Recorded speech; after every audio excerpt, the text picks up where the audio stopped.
para sa lagay ng ating panahon ngayong tanghali po ng May 13, 2024 na kung saan sa ngayon ay patuloy pa rin na easterlies ang hangin na umihip po dito sa ating bansa. Habang mayroon pa rin pong intertropical convergence zone na nandiyan po sa southeastern part ng Mindanao at sa ating long range forecast ay wala na pong bagyo na nakikita na tatawid dito po sa ating bansa hanggang sa susunod na 2 linggo,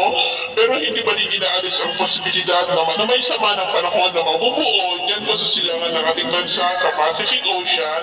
sa susunod po na mga araw. At sa lagay ng ating panahon, ngayong tanghali ay maayos ang panahon sa malaking bahagi ng ating bansa, mainit at maalinsangan, pero may chance pa rin ng maulap na kalangitan with isolated rains sa ilang bahagi po ng Cordillera, Santa Ana, Cagayan, Polillo Island, ilang bahagi ng Camarines Norte, Oriental Mindoro, Palawan, posible pong may kalakasan na mapagulan dyan sa Palawan,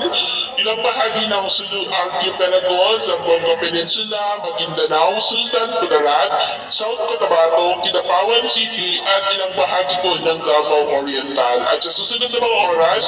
ay mas mataas na po ang tsansa ng maulap na kalangitan with isolated rains, applied to heavy rains po, tulad ng mga localized thunderstorm, lalo na po dyan sa may Palawan, ilang bahagi ng Cordillera, na Union, ilang bahagi ng Cagayan Valley, ilang bahagi ng Central Luzon, Camarines Norte, Mindoro Provinces, Sulu Archipelago, Zamboanga Peninsula, Lanao Provinces, Sorsogon, at ilang bahagi po ng Davao Region. Kaya mag-ingat po tayo dahil posible ang mga banta ng mapagbaha at pagbuho ng lupa, lalo na posible ang may kalakasan ng mapagulan, lalo na po sa mga susunod pa na oras. At sa atin naman po mga baybayin, wala naman po tayong nakataas na namang warning signals, pero ba yung pag-iingat lamang po kung papalaod tayo para mas makaiwas sa mga sakunang karagatan.